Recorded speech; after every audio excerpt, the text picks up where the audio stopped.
Well, I think everyone wants to always look your best because not only do you might look a little bit better, but you just feel better about yourself. You have great confidence. And we have a gentleman on today that can help you with that, Dr. Aryan Molavi. Yeah, Did I do okay with that? You did good. All right. I'm horrible at names. And you brought along a guest who is a resident here, Right. and I've met her 15 years. before. Yeah, Jan Blake. Right. And she wanted to point out the colors that she's Yes. wearing. What college is she for, right? USC. Yeah. Fight on. There you go. So it's great to have you both here. And I do want to mention that your facility, Cosmetic Plastic Surgery Institute, is in South Laguna Beach, right? That's right. Not very far from here at all. And we often hear, about just the part that I just said. You want to feel better about yourself. But a concern for a lot of folks, including myself, is skin cancer. Mm-hmm. And I think, our generation, one of the problems we've had is we grew up right in the 60s and all, and you put on the suntan. It wasn't about, say it was suntan oil. It's like, bake yourself. It Right. wasn't about protecting yourself, Mm-hmm. right? Mm-hmm. So have you seen, doctor, over the years, a prevalence of more skin cancer cases? Yeah, there's definitely an epidemic right now, especially in Southern California, because the sun is really getting to us. Mm-hmm. With the ozone layers disappearing and the extra sun.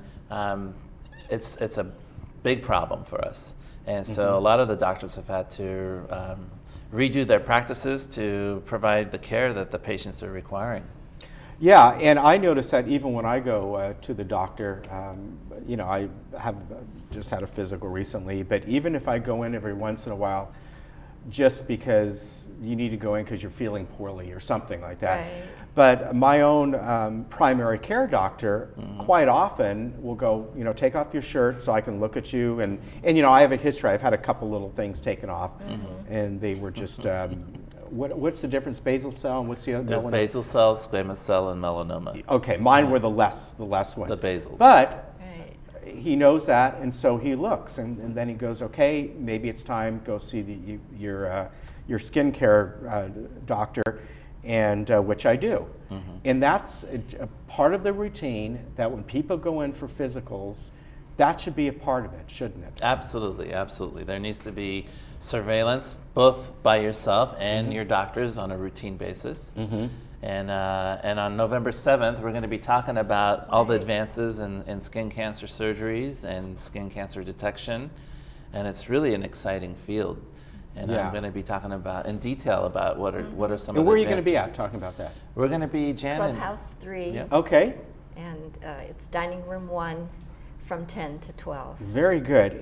That's a very important topic. It really is, because I'm sure you know better than anyone that sometimes you even hear about somebody who's quite young who gets Right. melanoma, That happened. 2022, and they succumm to it. And you don't think about it. You go, skin cancer is not a big Right. deal. No, we're actually seeing it in teenagers, believe Yeah. it or not. It's too bad.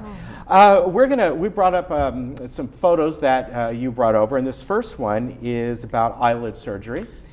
And as you can see here, some of the things that people go through, and particularly on the gentleman here. Yes. So one of the things that I'm also going to be discussing on that day is how upper eyelid surgery can actually be covered by insurance or Medicare.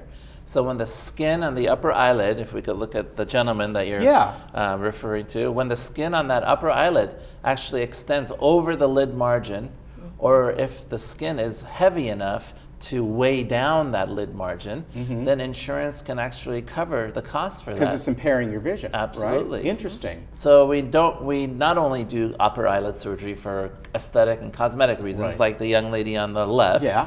but we also do it for functional reasons, as the gentleman on the right. And in fact, I don't know if it's okay by Of Jan, course. but Jan will tell you about her experience. Yeah. Yeah, please do. Yes, I was amazed at because I looked exactly like this lady here, where I just had lids and lashes. I didn't have two parts to my eye. Now, let me ask you, someone who had that done, did you notice your vision get better? I mean, in fact, you could just clear. You weren't, was it like you always had like hair in Right. your face? Yes. Sort of. Yeah.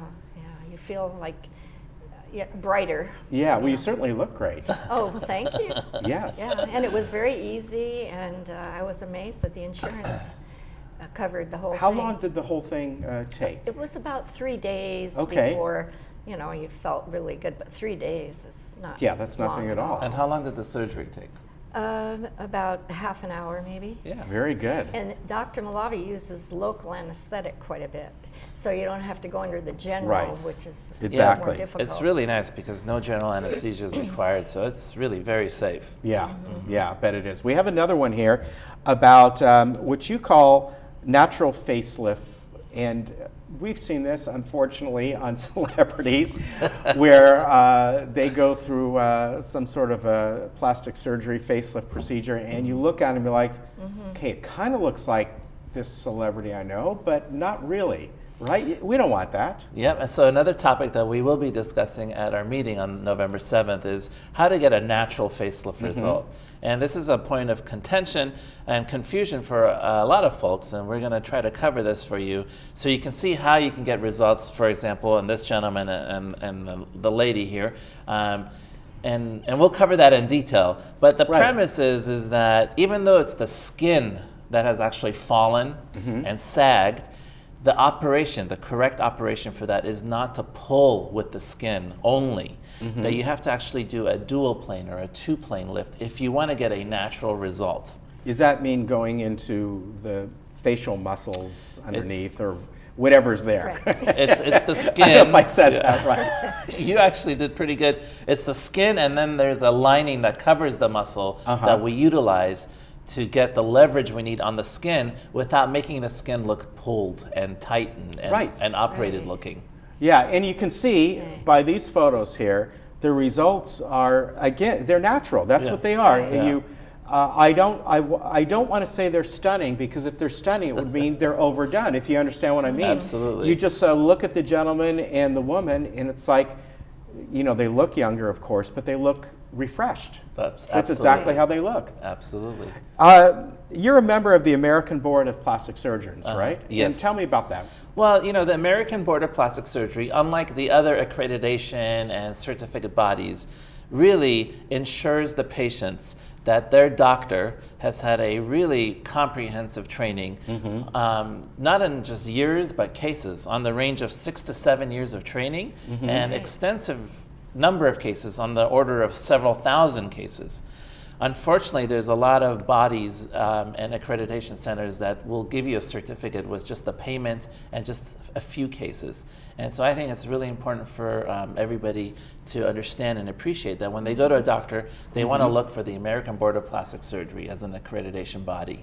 All right, that's very good. How long have you been a member? I've been a member for 10 years. 10 years? And have you been, is that how long you've been practicing plastic surgery or cosmetic surgery? I think is a better term, right? Well, I've been in practice for about 11 years. So, Okay. Yeah. What got you into it?